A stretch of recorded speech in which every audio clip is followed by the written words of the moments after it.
What's happening, guys? Thank you for joining me again on the social work race. I just want to point out though how dedicated I am to this show. So I'm at home with the kids today and my kids are cool, they're all right, but I promise you that if I am interrupted at any point in this podcast, I will not edit it out.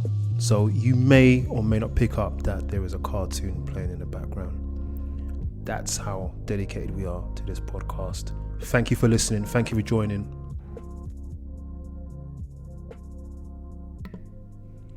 Please share, please subscribe, and then share and subscribe. Really appreciate the time that you're putting into this show.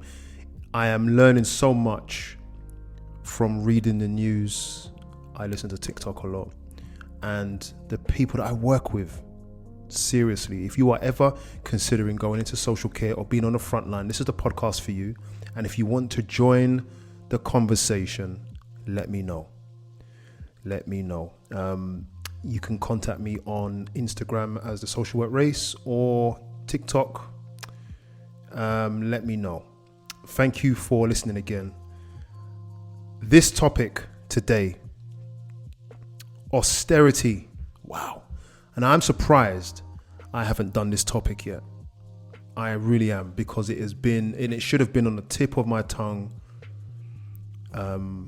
for when I entered into social work. It wasn't just social work. I mean, I knew this before, but I guess when you're a social worker, you are, money is always a thing when it comes to service users. When you work with children like I do, money is going to be a thing. Services are going to be a thing. So we know that austerity has been a feature for around 10 years.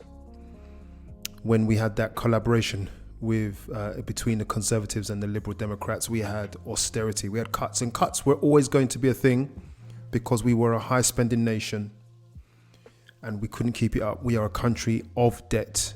Our wealth is built on debt.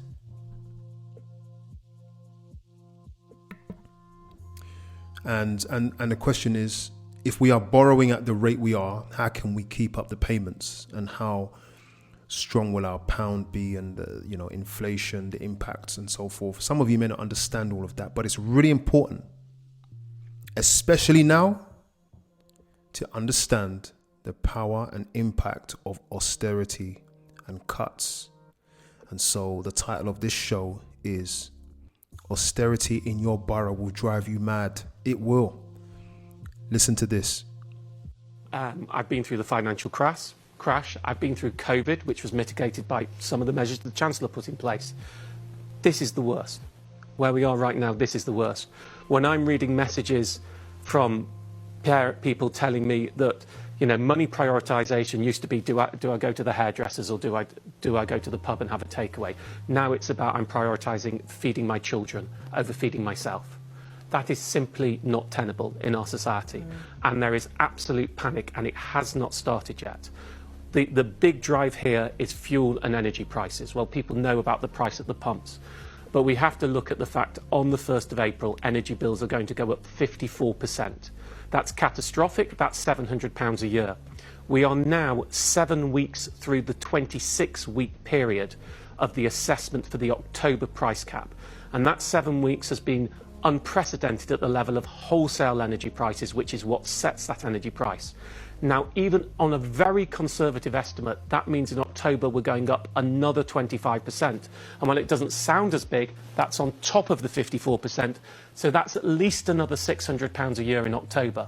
The causes of the cost of living are really difficult. They're structural, they're the recovery from COVID, they're Brexit, they're net zero, they're Ukraine. And none of those are pejorative. I'm not saying any of those are bad. That's just what is knocking onto the fuel prices that we have right now. But when you look at the fact that just on energy alone, on a conservative estimate within 1 year, we're talking £1,300 a year going up in bills. We're going to have about 10 million people in fuel poverty.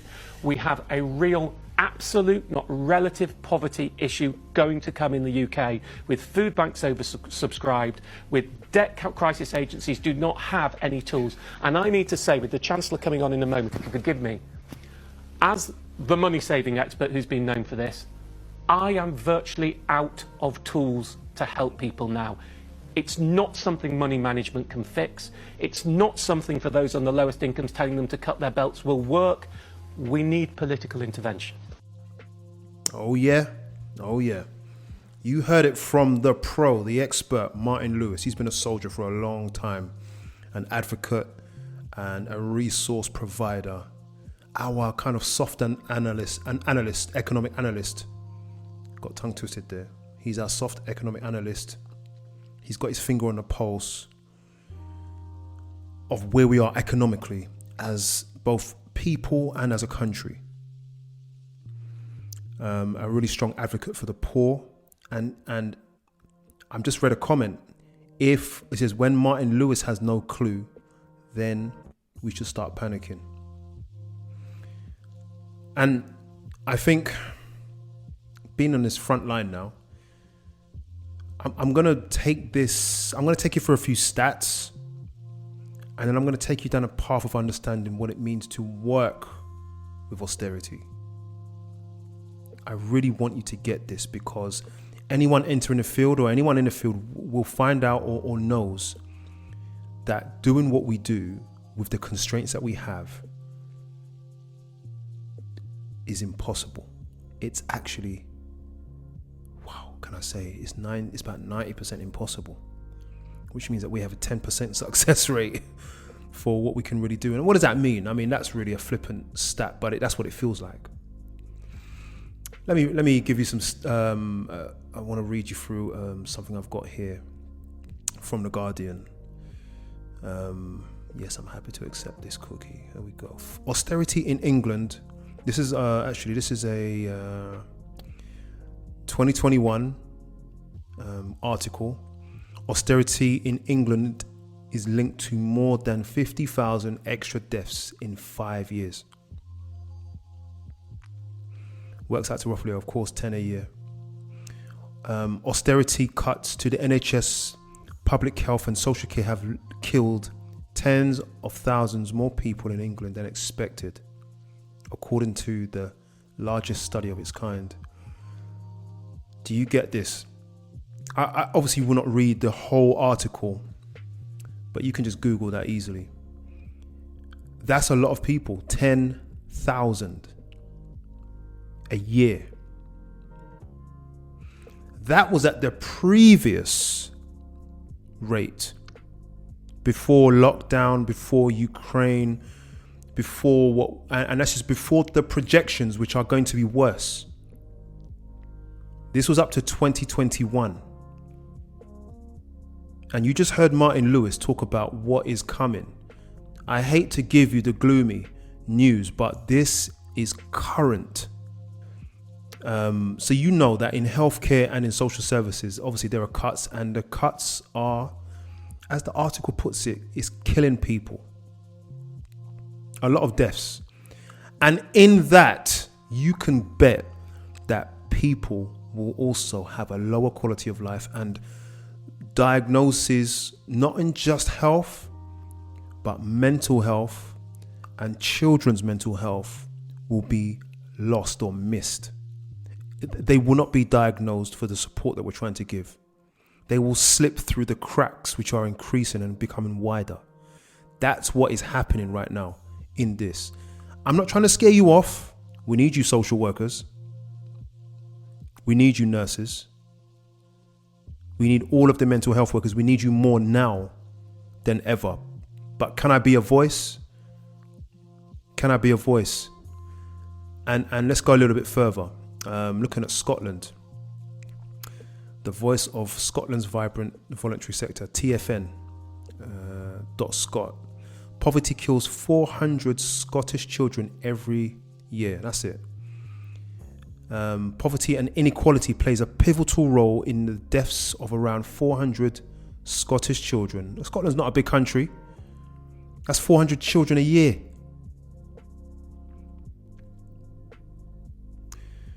A dozen people, including doctors, professors, and the heads of charities, are demanding that politicians take the welfare of children in Scotland more seriously in the run-up to next year's Scottish Parliament elections.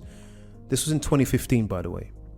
So if things have gotten worse, remember, we've had Brexit just last year. We've left Europe last year. So there are financial implications to leaving Europe, okay? Which the voters did not get. Mostly the poor, mostly the left out, mostly the left behind. They voted out and they will suffer first. If you think that this is a political rant, it is not. You'll see where I'm going in a moment. But again, this number of 400 must be higher if we know that poverty was killing children 7 years ago. So there you have those. I've given you two sets of stats. I'm going to give you a third one, okay? Austerity cuts to social... Sorry, this I should let you know. disabilitynewsservice.com. Austerity cuts to social care and health caused 57,000 deaths, research suggests. And that's in 2021, that article. The government has refused to apologize for the appallingly unnecessary impact of austerity spending cuts after researchers linked post-2010 reductions in spending on social care and health to more than 57,000 deaths in just 4 years. The research shows the number of deaths due to austerity was even higher than suggested by previous research, which had linked about 45,000 deaths to health and social care funding cuts between 2010 and 2014. That is a lot of people. That is a lot of people. And again, that does not point to the greater number, the far greater number of people who will suffer as a result of their poor quality of life, loss of opportunity, unemployment, mental health challenges, domestic violence and crime, sexual assaults, antisocial behavior, robbery. These will all precede the deaths. That's just 57,000, okay? There must be hundreds and hundreds of thousands, if not a million or two, of people who will be suffering significantly because, well, if we've got about, 75 million people in this country, you know there's a few million who are really suffering as a result of cuts. And one thing that was said about the cuts is this: too hard and too fast. The government cut too hard and too fast. It's like whipping the rug from under your feet. Did we really need to do that? That's a good question, right? So don't get me wrong, cuts may need to happen. And it's always a long and drawn out debate as to where the cuts should be. But the rug has been whipped out. The decision was made. If you listen to my previous podcast, was it my previous one? No, a couple shows back, we looked at the fact that we found the money. We found the money, meaning when lockdown hit, when COVID hit, and we wanted to find the money for PPE and vaccines, we found the money.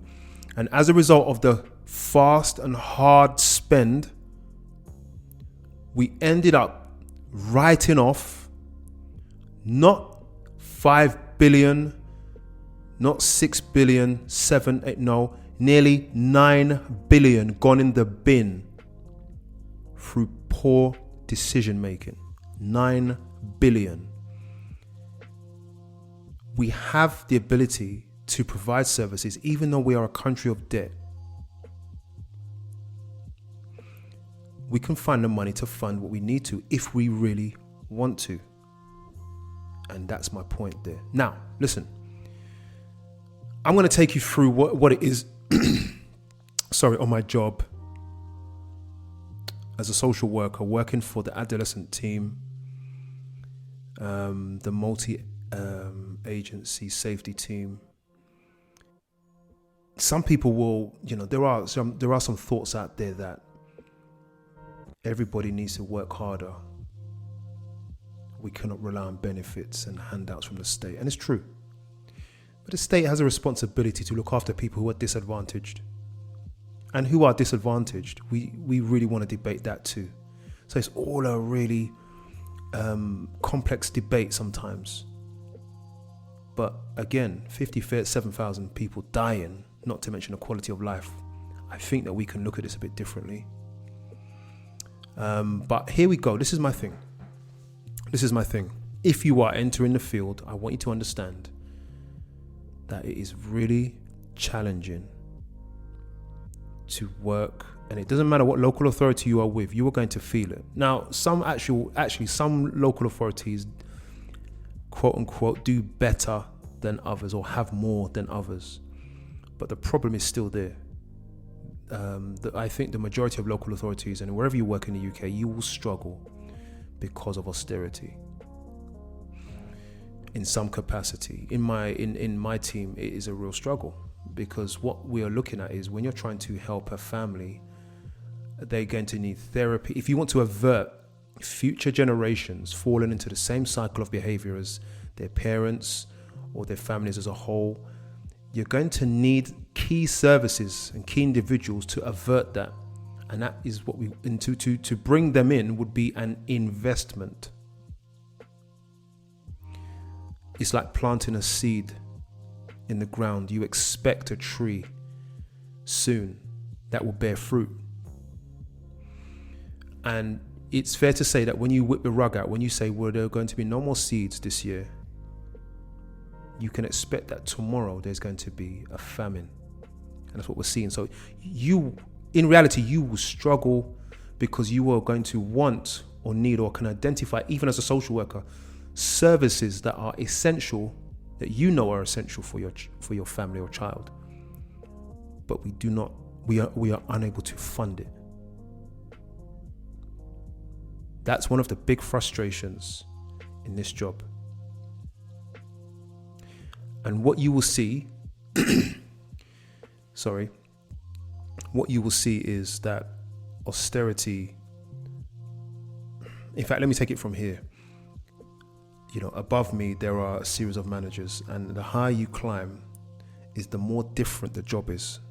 Okay. So yeah, as you get high, 2, 3, 4 levels up, there will be economic decisions that will be made, and the job changes as you go higher. Now, it's not that they care less, but their priorities are different, and that's the reality. And that would be the same for you, because money isn't there. And so services that, if you have 10 people in need and there is only funding for 6, who do you choose?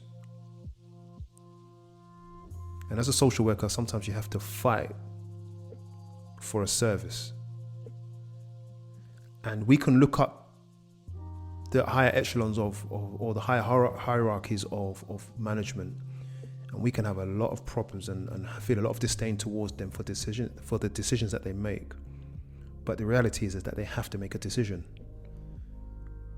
And you cannot please everybody. And that is a major frustration, because there is only money for some. And even then, it may not be able to fund what they need, but it might be just the next best thing. So it causes managers to make decisions that you will find very uncomfortable, but it's not necessarily their fault. Are they bad people? Of course not. For that reason, no. But the other side of this is that we have been in the UK for a long time, we have a handout culture. And when you give people lots of access to lots of benefits, over time you will see that they appreciate it less and have very high expectations. And this really does disable the future generations. So it cuts both ways. I think the fact is that, though, interestingly, from looking back at the audio clip I played you earlier, things are actually going to get worse. And I'm sitting here, and I like to think I can predict reasonably well. I don't know how right I am, but I would say this. I have no idea how this is going to play out for social services. In fact, in a very soon to come podcast, we're going to look at what impact this is having on social workers and the social work market. But things are going to get worse, and I wonder if there are going to be any more cuts, because we are in more debt now. Taxes will have to go up to pay for the debt that we've accrued. And I don't know where that leaves us as social workers, and I don't know where that leaves us as leaves them as service users. I don't know where that leaves us at all. But just to let you know, this is one of the major frustrations on the front line.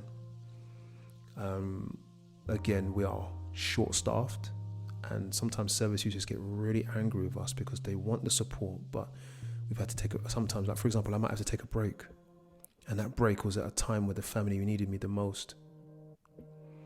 On top of that, my team, as any team you go in is going to be short-staffed. So we are doing more work than we were really contracted to. That was really manageable. And so obviously the social work field, they're leaving faster than they're being recruited. The government created we're off topic now, right? But we can do that. It's my podcast, isn't it?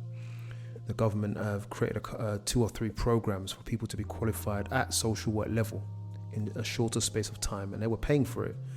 But after about a year or 2, they don't want to know. So there's a lot going on here in the background that we're going to look at in future podcasts. I've got someone who's going to feature with me very soon on this very topic and how social work has changed. And the things, I actually love my job. One of the main challenges is that we're short-staffed, and partly because of austerity, the intensity of the job, the frustrations of the job. And I think one of the things that is not just one, but one of the things that really keeps me ticking over with this job is the connections you make with some families. It just keeps you there, keeps you grounded, you know. Makes you feel like this job is worth it. Absolute guarantee you'll find at least one in your caseload. One tip I have for you though, when you're working with your families or your individuals, adults, doesn't matter where, that you be honest with them at the earliest point about your limitations. That's one of the ways you manage the service user expectations, is to be honest about what cannot happen, what may not happen, and do it from early, because it subconsciously prepares them for what might or might not happen. And that is the case also with regards to good and bad news. Start early. It makes it easier for you and them. Do you know what I mean? Thank you for listening. Again, please share, and then subscribe, and then take care of yourself.